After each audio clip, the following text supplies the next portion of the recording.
Good morning, ladies and gentlemen, Your Excellencies, distinguished guests. Let me echo what Dr. Huna Issa has just told us all and say what a real privilege and honor it is to be at this glorious university campus. And I think we really do have an opportunity here today to kick off the conference by, I guess, going to the essence of its theme. It is a conference that has been put together to generate ideas, thoughts, analysis on regional peace and security. But of course, I always feel personally that it's a topic that is often addressed without focusing sufficiently, that is, on questions of good governance, on socioeconomics. So we have with us a distinguished panel of speakers, to say the least. We have His Excellency, the Deputy Prime Minister of the Kurdistan Regional Government, Qubad Talabani, and of course, the former Foreign Minister of France, His Excellency Bernard Qubad. To kick things off, I'm going to ask His Excellency Qubad to really try and bridge this gap that I believe exists in the current debates on peace and security. Specifically, is it actually possible to talk of region-wide peace and security without first addressing matters at home?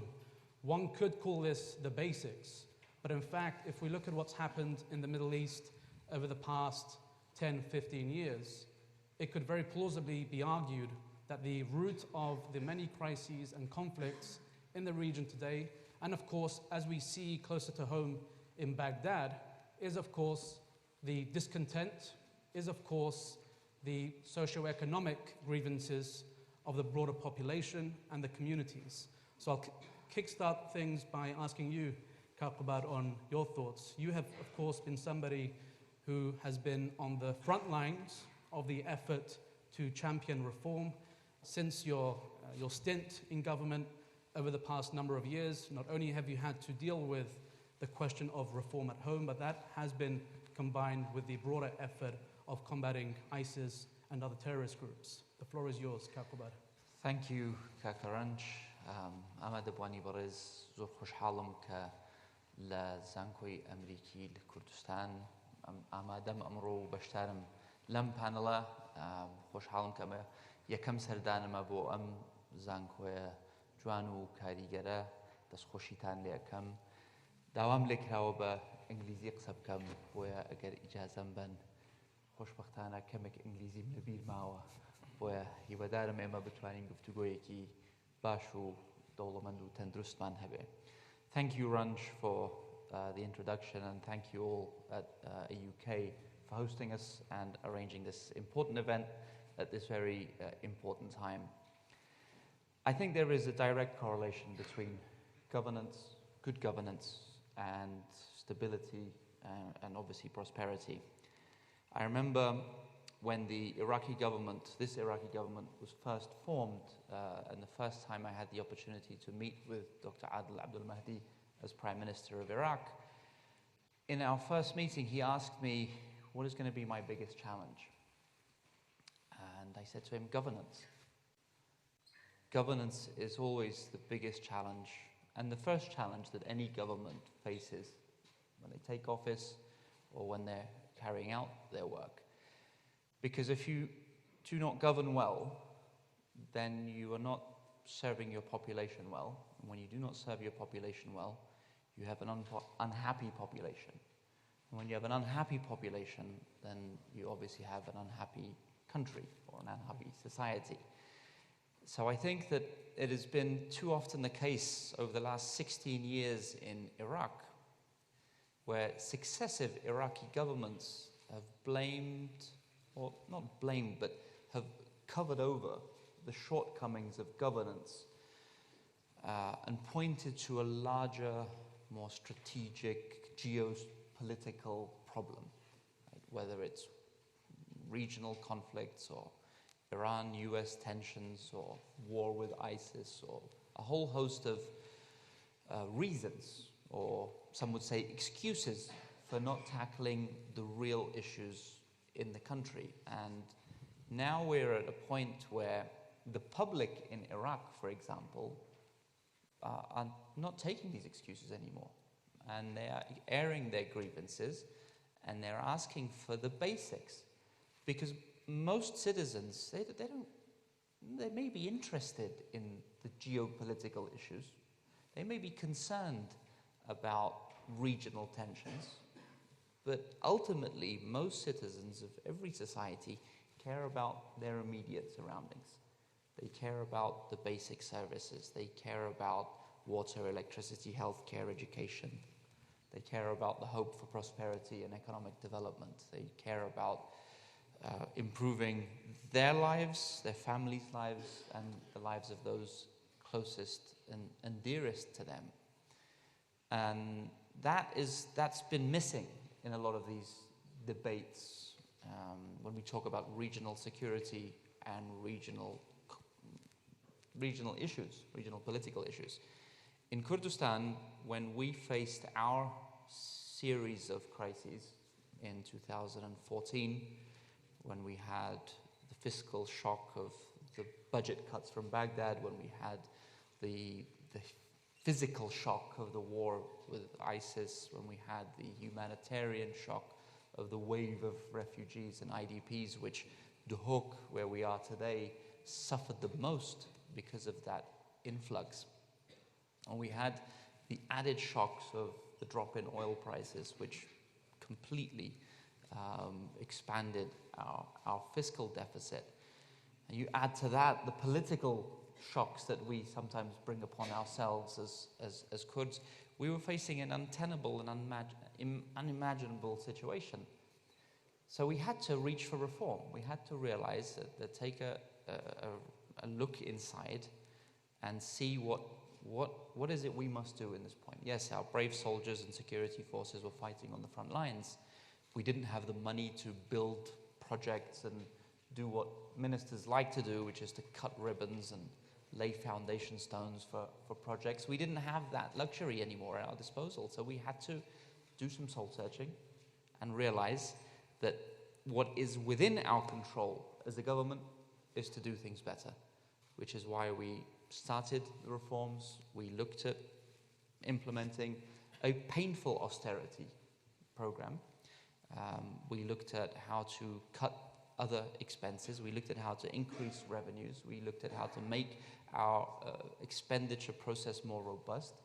We found ways to eliminate illegal employees or people that were illegally receiving more than one salary. We eliminated ghost employees.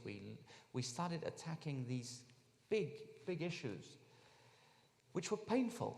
And I think this is another element. Reform is not easy, right? Reform is sometimes painful. And too often when countries try to reform, and we're seeing this in Baghdad right now, to address people's grievances, they're trying to throw money at problems. Hire more people, give people more allowances, give people more homes, build people more homes.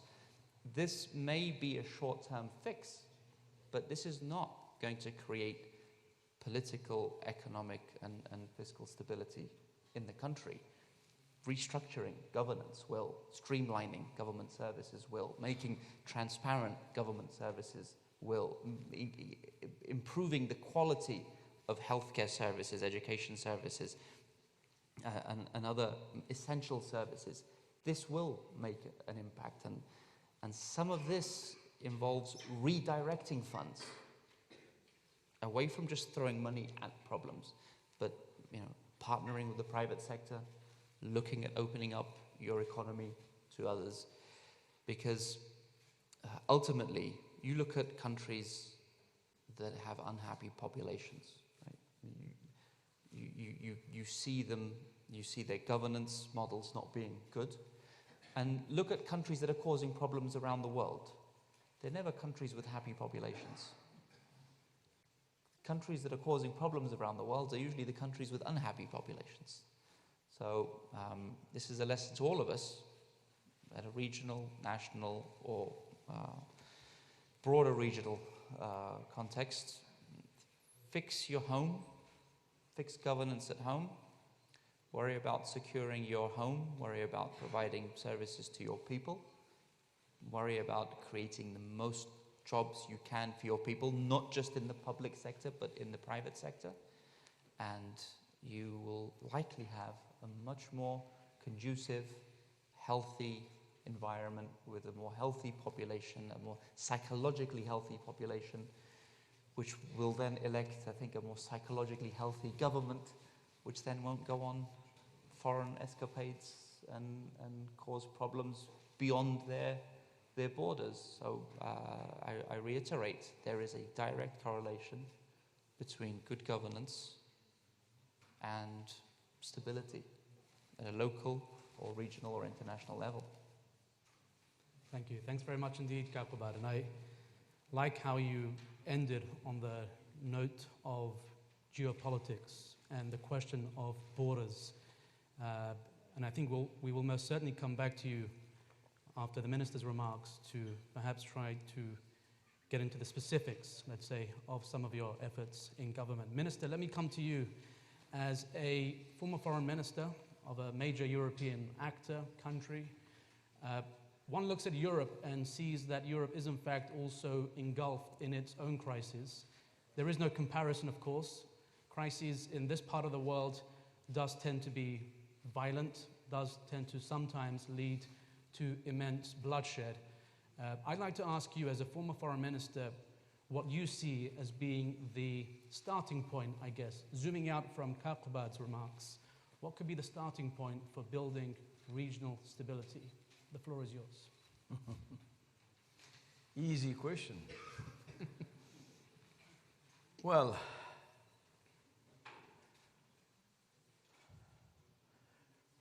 I'm certainly not the best man to answer to such a question, because since 74, Qubad was not born.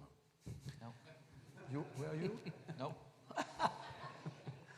I wasn't even I've been in the involved making. in this region always in war.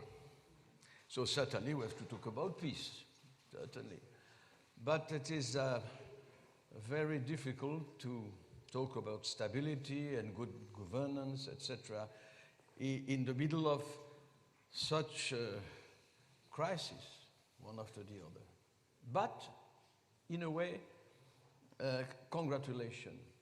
Congratulations, because as one of our friends said yesterday, this is the only place where the university, American University of Kurdistan, invite everybody, despite of his nationality, everybody coming from Middle East.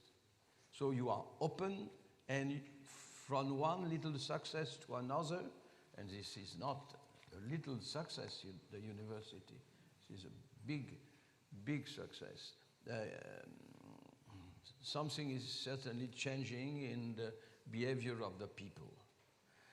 But talking about Europe, this is difficult. Not the idea of Europe. The idea of Europe is easy, and this is a dream. But facing this particular last year's difficulties, Europe didn't react the same way. On the contrary, we were more or less opposed to, in between several countries, and certainly we had to face Mr. Putin. And Mr. Putin we have to face it not because his role is very important. That is not, it is a good role or bad role. This is very important. He is the key man of this region.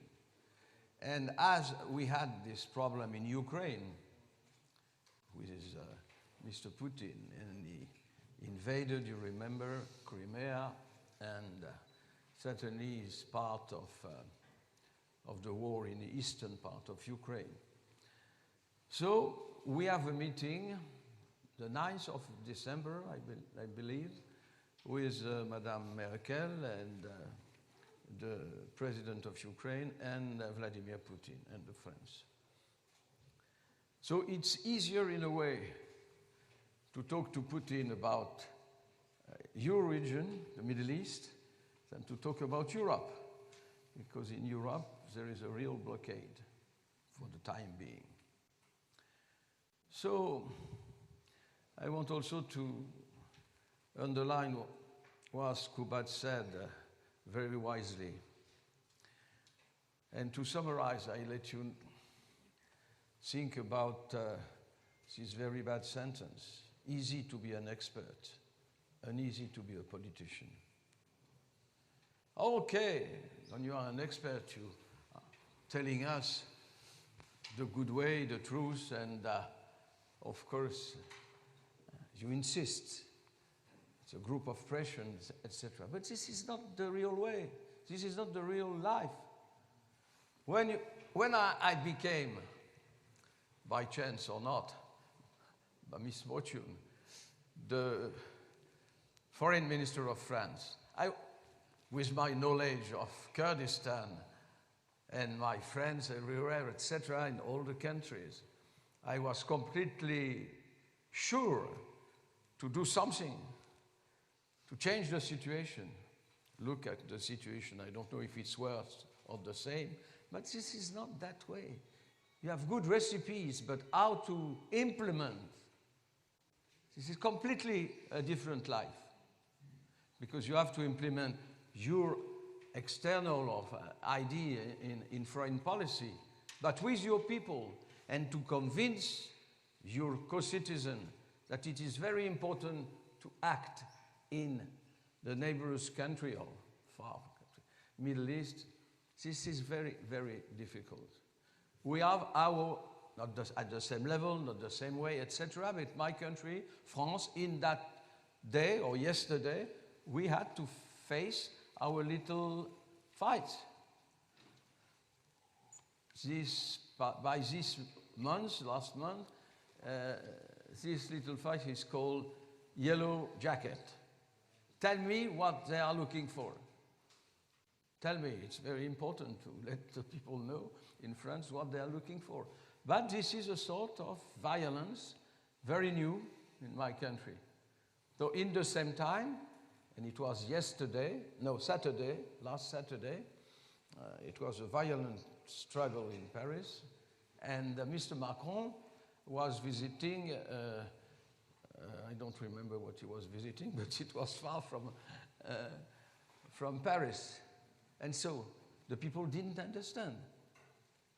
Well, this is not the subject, but the subject is certainly easy to advise, easy to perceive the real way and the real, let's say, key of one, even if it's a problem so difficult like Kurdistan. What is Kurdistan? The people in my country are always asking me, but you know Kurdistan, what's going on? But in which Kurdistan? What kind of Kurds? That even don't know there is Iranian Kurd, Iraqi Kurd, Syrian Kurds, and Turkish Kurds. So the beginning of the beginning is not known, not enough.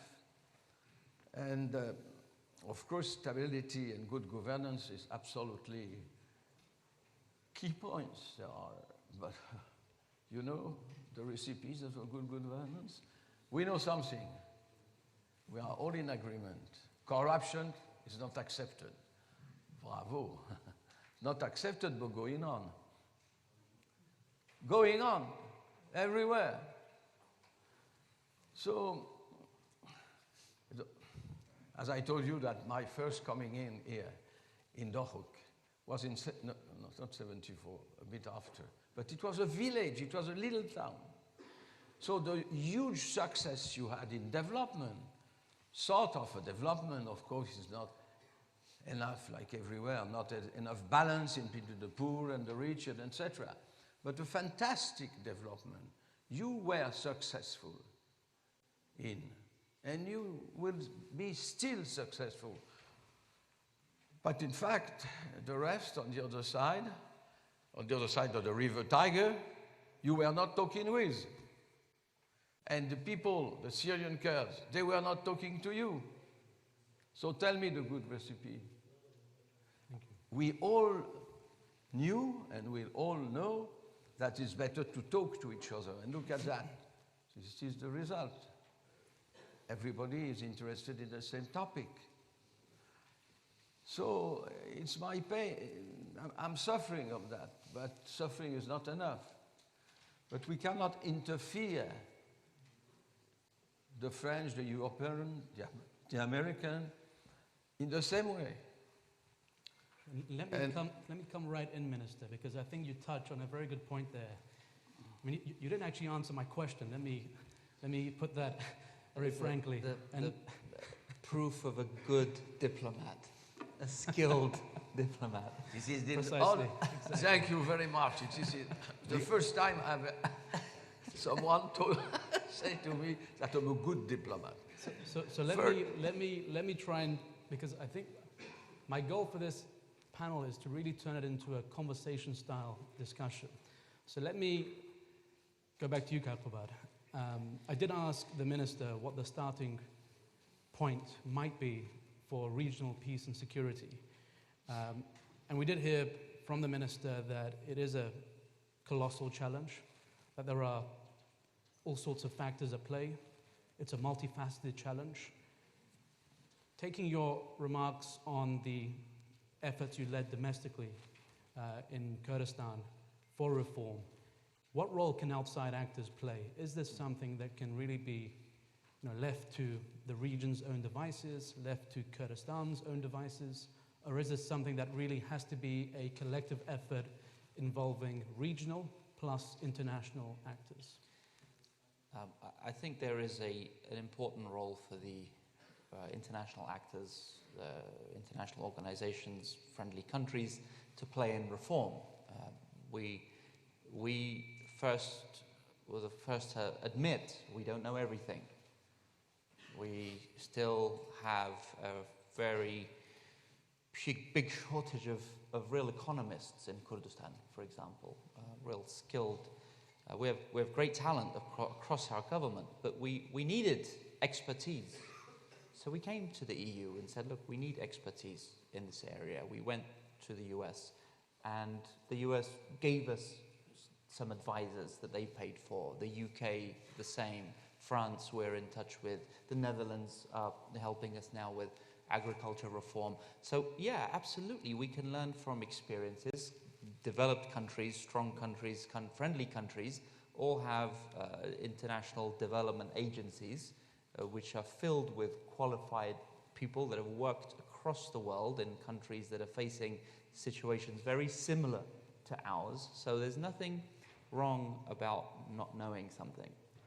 It's wrong to not know something but then claim to know everything, which is too prevalent in the Middle East. It's almost shameful to not know something. Well, no, it's not shameful. In my opinion, it's shameful to not know something but then claim to know it. So I think that the foreign powers, the friendly powers, can't fix problems. There has to be the political will to fix the problem, but they can certainly help with expertise. Just think of how much money has been spent on the so-called reconstruction of Iraq from 2003 until today. I mean, the number is staggering. It's in, Ken, help me, how many billions, if not tens and tens of billions of dollars have been spent on reconstructing Iraq. Where is it? If a tenth of that money had been spent on expertise that could be implanted into the ministries across the levels, from the deputy minister down to the most junior official in the government, you would by now, after 15 years, have a cadre of people in the government that would be skilled. Right? We hear all of this talk today. Well, okay, the demonstrators are unhappy with this government, so they want to get rid of Dr. Adel, they want to get rid of all the ministers. Okay, let's play this out. Dr. Adel gets annoyed, tomorrow he resigns, the 3 presidencies all resign, all the ministers resign. Who's going to form the next government? Those people demonstrating on the streets are not going to form the next government. The same parties that formed this government are going to sit in the same room they sat in to form the last government, and are going to form another government from the same people, from the same political parties, who are then just going to appoint ministers again, and it's not going to work. This man was an excellent minister. You make him a minister in one of the Iraqi ministries, he's not going to be able to fix that ministry. Because the problem is not at the minister level. The problem is much more deeper rooted in the system, especially when you have such a polarized political environment. I mean, in Kurdistan, yes, we have inefficiency, we have bureaucracy, we have corruption, we have incompetence, we have all of that. But at the end of the day, if there is a director general that is causing me a problem within the system, I'm going to look at this director general and he or she is either going to be PUK or KDP. Okay, so if he's PUK, I'm going to likely call that DG and say, hey, you're giving me a problem, stop doing this or I'm going to remove you. If he's KDP, I'll call His Excellency the Prime Minister and say, Kak Masroor, this guy is giving us a headache. Please do something about it. It's manageable, right? But who's Adil going to call? Dr. Adil, the ministry has a DG from Sadr, from Badr, from Hikmah, from Maliki, from Abadi, from some Sunnis, from some other countries, maybe a couple of Kurds. Who's he going to call to fix that DG in that ministry that is probably doing things I was going to say she, but it's much more likely to be he, it shouldn't be doing. And that, I think this is, you know, in my office, on my whiteboard, I have a sign, and I've written it, and I look at it every day, and I say, don't fix the unfixable. There are some things that are just unfixable.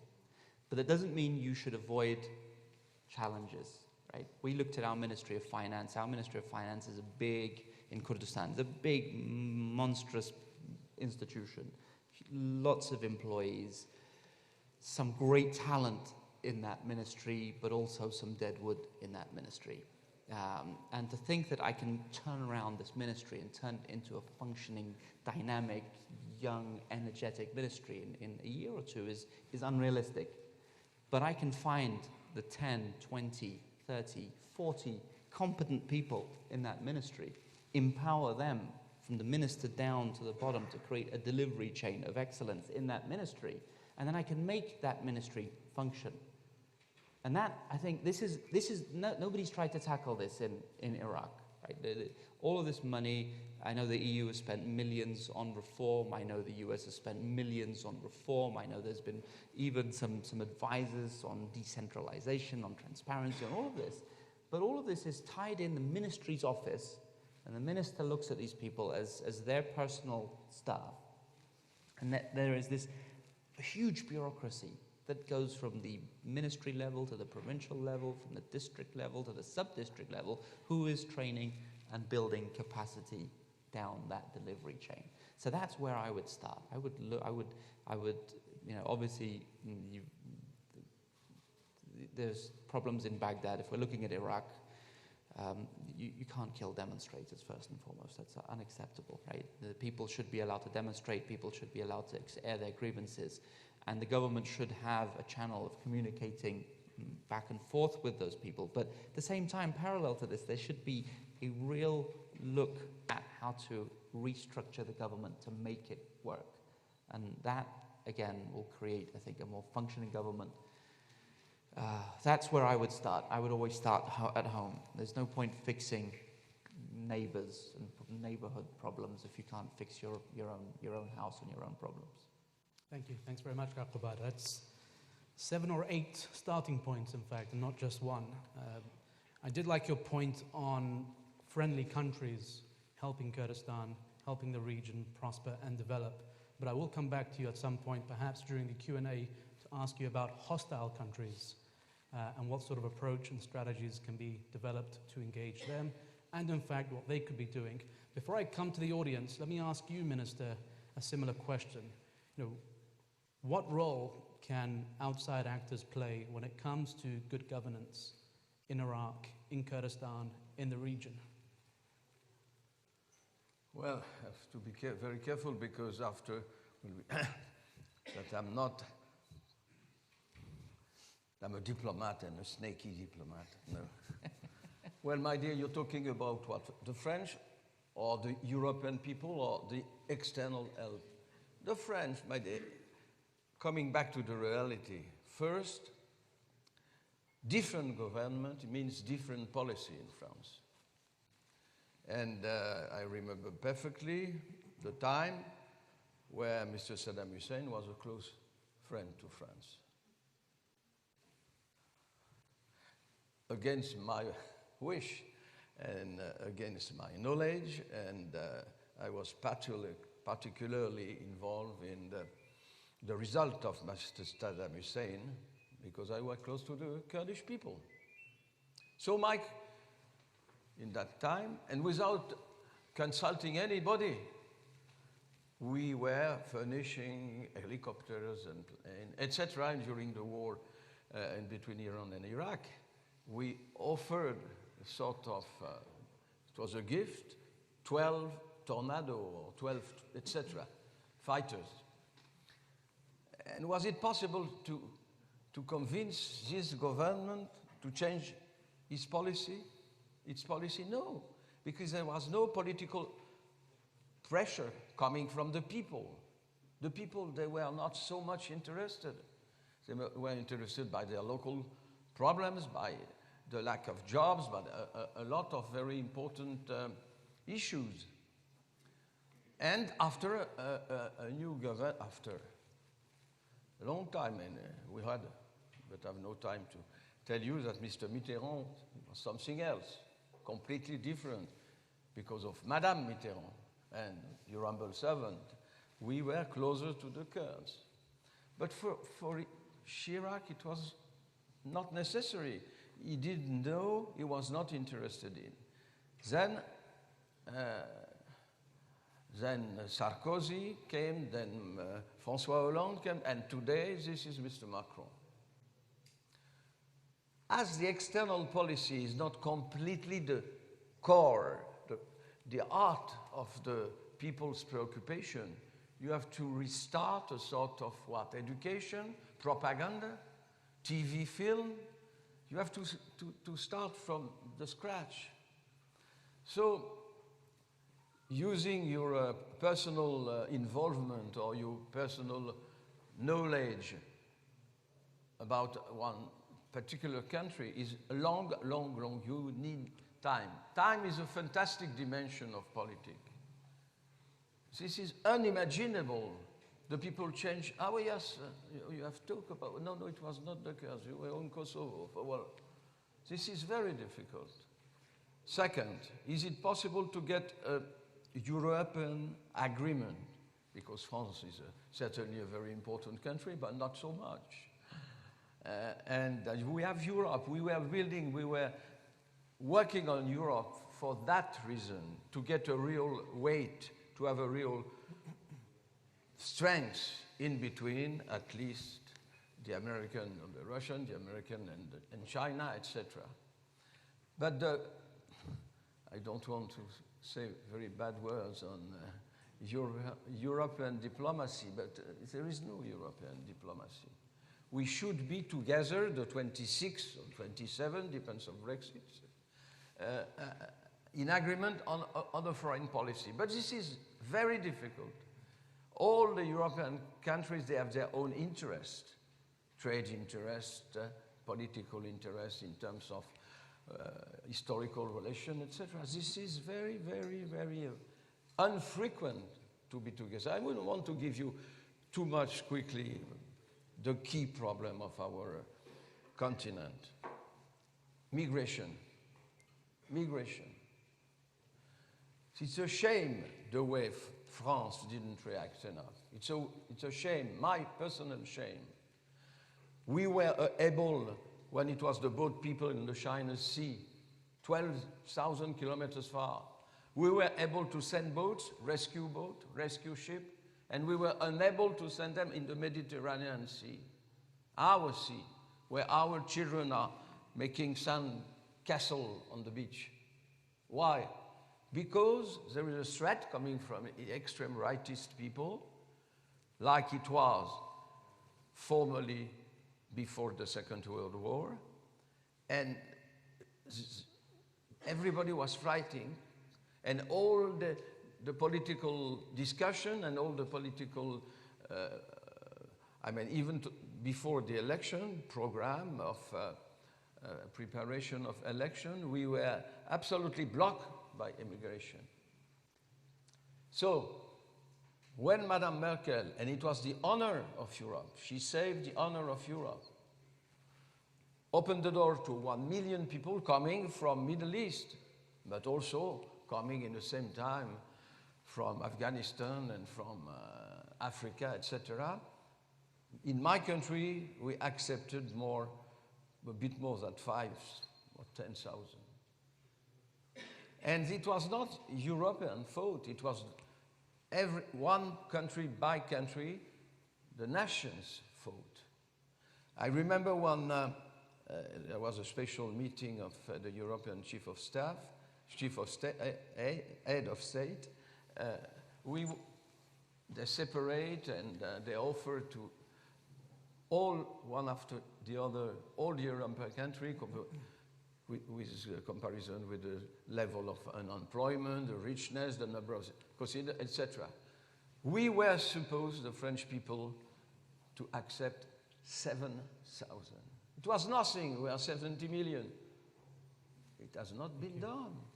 So, you know, another time, I mean, the wish of the people, and if you are obliged to present your candidacy to an election, you also have to talk about the people. Unfortunately, on that particular problem, they didn't change at all. And this is still the same problem. And Brexit was partly on migration. And all the coming elections in Europe are absolutely blocked by this problem, this false problem. Thank you, Minister. And speaking of the people, I think this is a chance to come to the audience now for their questions. You did make the point that there is no European diplomacy, and I'm pretty sure our European friends in the audience have a few things to say about that, Minister. So let's come now to you, the audience, for your questions. William Morris.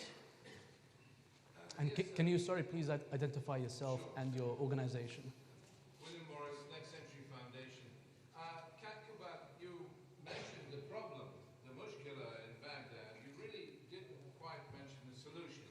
You seem to imply that Premier Adam should continue. And meanwhile, we've got demonstrators at the gates of Basra Court now. I mean, things are not very healthy. And one of the requests that they have is electoral reform, constitutional reform even possibly. Do you see that as a possibility, at least, if they are not to be allowed another election? I don't see constitutional reform or an amendment to the Constitution as a solution to the problems of Iraq. I actually think that the fact that the Constitution of Iraq has not been implemented is a problem that has created many of the problems that we see in Iraq. This is again, it's another red herring. We can't get electricity working, we can't get water running, we can't get healthcare services fixed, so why don't we amend the Constitution? What article of the Constitution today prohibits or limits electricity reform? What article of the Constitution prohibits or limits healthcare reform? Nothing of it. It's another red herring that the political system has created to create a distraction so as to not address the real issues. Let's embroil the country in a 3-year debate about the Constitution when we've had the last 10, 12 years of not implementing the last one.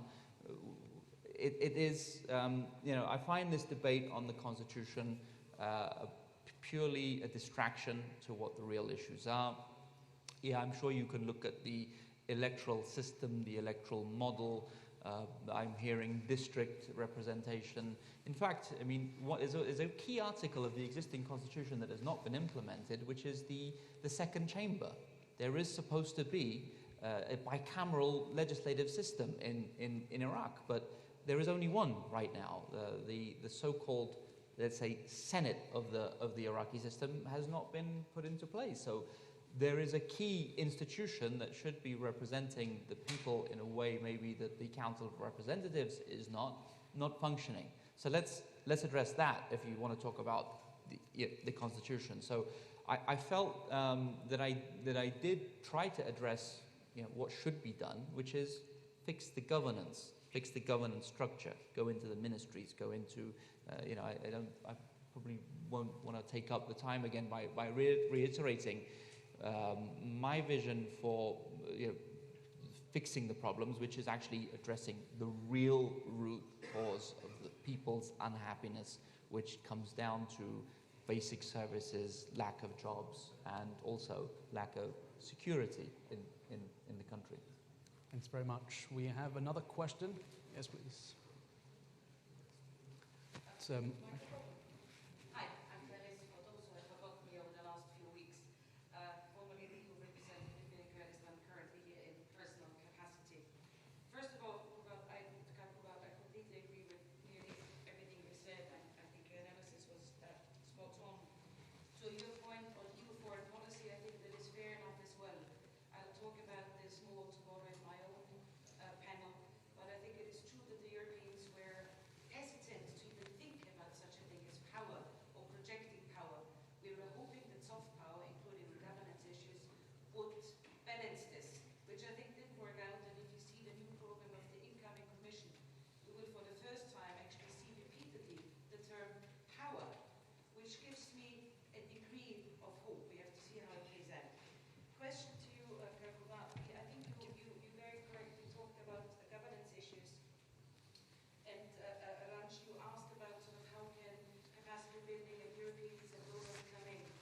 I think in the long run, development capacity building, particularly the Europeans have a lot of experience, and we have helped you with you under your guidance. You have more experience than anyone else. But how can we find anything that would work as economic stabilization measures, just as we did post-war humanitarian stabilization measures? How can we come in and do sort of this interim, short to mid-term governance stabilization measures? What ideas do you have in that regard? For Kurdistan or for Iraq, or for both? Both. For Kurdistan, I look at we as the government are supposed to execute policies that are usually set by political parties that should have political ideologies. You're conservative, or you're liberal, you're socialist, or you're communist, or you're something in between. This doesn't exist in Iraq as a whole. There really isn't, except for the communists. In fairness to the communists of Iraq and to Kurdistan, they're the only parties that really has a visible political ideology, that has a visible economic ideology. The rest do not have it. And we're transitioning, in Kurdistan, we're transitioning from a revolution, from the mountain revolutions where, as His Excellency Bernard first met our leadership and met our people, to a system of civilian governance. We haven't fully made that transition yet. Look at many of the political parties. We still have in the ranks of the leadership some brave warriors who fought in the mountains, who were revolutionaries. And this is, I'm not saying this is a bad thing. I'm saying this in the case of a transition from a revolution to civilian governance. Now, there are many countries, many European countries, that have made this ideological transition, whether it's east of the wall, they've transitioned from a degree of communism to some sort of democracy today, or some heavy socialism to something. There are countries that have had examples that we can learn from, because ultimately what we lack here is a political ideology. We have this national ideology, we have this ethnic ideology, and we're Kurds and we're Kurdistanis, and this is the forefront of everything we do and say. But we lack, the politics, real politics based on a political ideology. So I think that definitely there could be help in this transition. It's a transition of the mindset, where, even our Islamists here are socialists. Islamic parties in Kurdistan have politburos.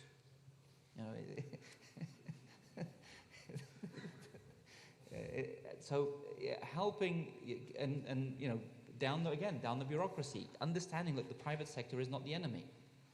Private sector can fill a gap that I, as the government, cannot.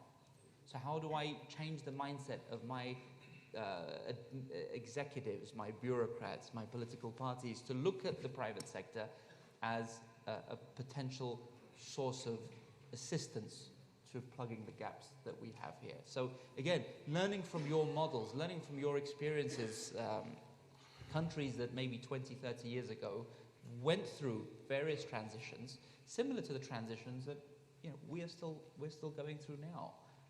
And I think so. There is, that there's a lot that can be done.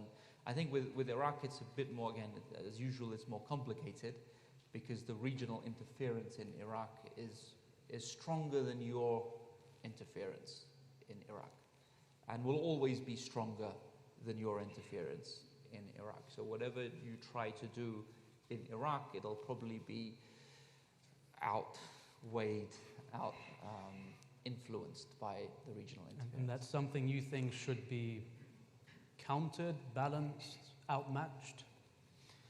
I think that, if I were in Baghdad, I would seek all the help that I could get from whoever that was willing to help me, but it would have to be my vision, right? They should help me implement my vision, the vision I have for the country.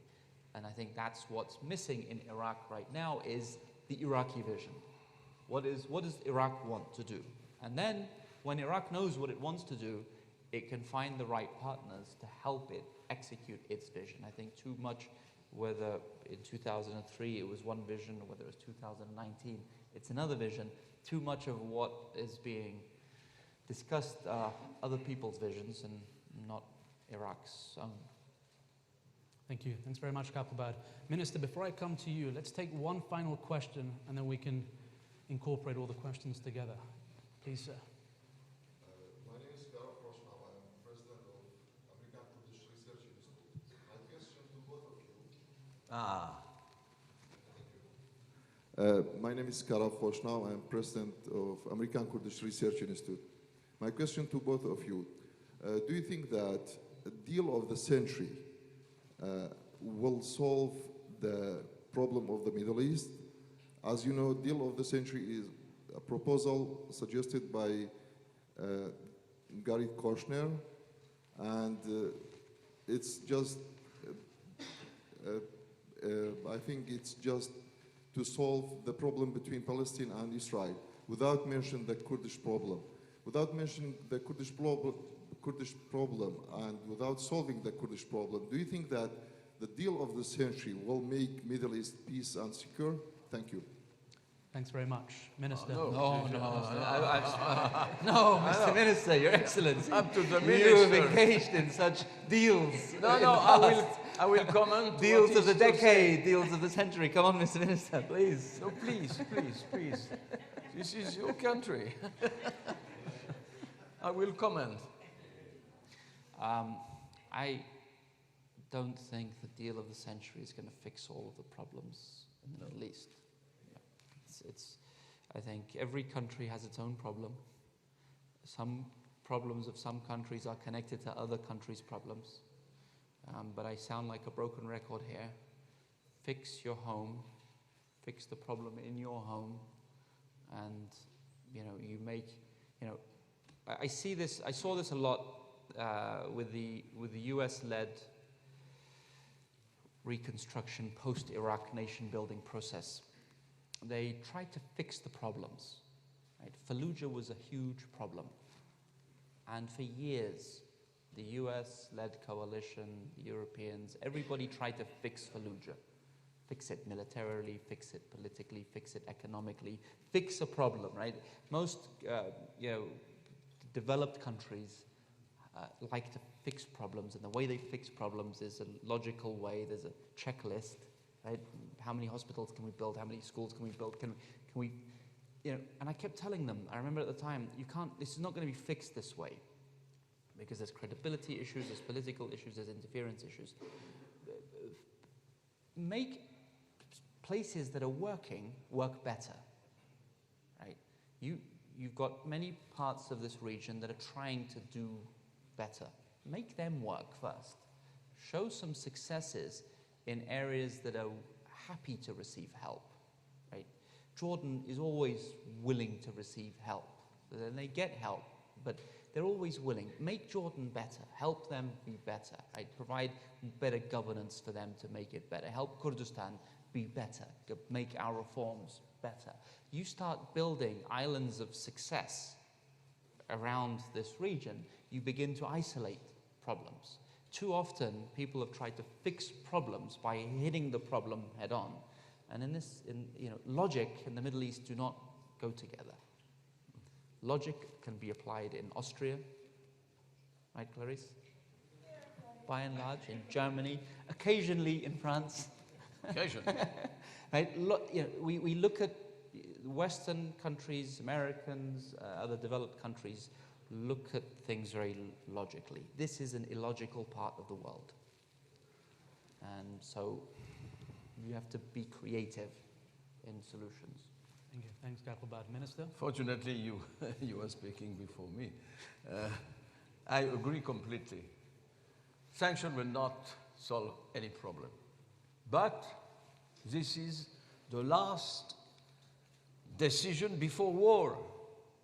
How to react against something in political or economical nature, etc.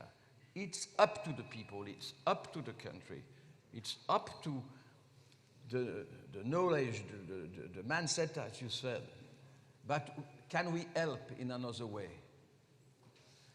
Is it possible to make an economical pressure? It's certainly the last moment. Look what happened, this is always the good example, in South Africa. It was because of the decided sanction from all the world that the political system has changed. This is not the same thing in Middle East. This is not the same thing in... we are not in charge. We have to separate the problem of ISIS and the problem of all the country in Middle East, one after the other, usually opposed to the other. So we were able to decide unanimously that Daesh was not your favorite, our favorite, and it was a danger for the rest of the world.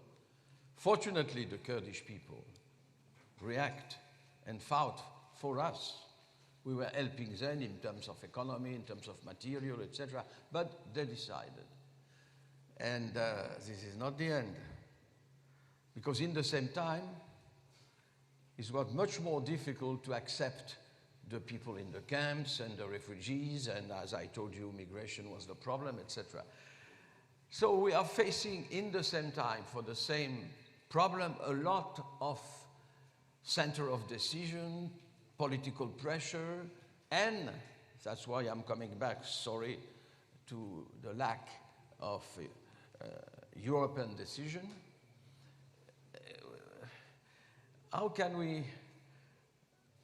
Now we are facing the position. NATO exists. Turkey is a member of NATO. So are we supposed to fight one of these days against Turkey?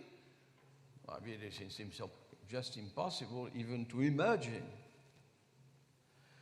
So this sort of knot of contradiction is very new.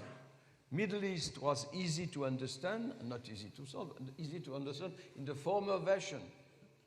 Now, the one country is opposed to the other everywhere. Iran, Iraq, Turkey, Saudi Arabia, etc. Do you know a perfect, let's say, general decision? This is very difficult, dear expert. Very difficult. And in the same time, we are facing, we had a strong coalition, yes, with Germany, but also with the UK. And now UK is leaving from Europe. in the same time. Do you have a recipe, a solution? We are crossing very troubled time. Thank you. And when I was telling you about Vladimir Putin, he knows the way. And I'm talking now by the so-called Mr. Trump. He doesn't know the way. Thanks very much, Minister. Qubad, I don't want to end this panel with a note on Vladimir Putin. So I'm now coming to you for a brief 20-second intervention that can allow us all to leave this hall with a sense of optimism.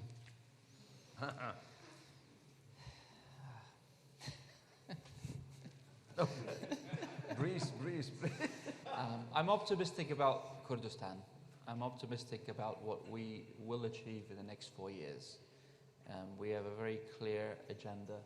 The agenda is centered around reform, around building institutions that can deliver.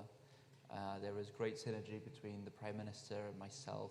The team is gelling well. We have prioritized what we need to do. We have a clear vision, and we're going to do whatever we can to deliver on that vision. We are in troubled waters. We're going to get hit from the left. We're going to get hit from the right. We're going to get hit from this country. We're going to get hit from that country. We're going to get abandoned by many countries.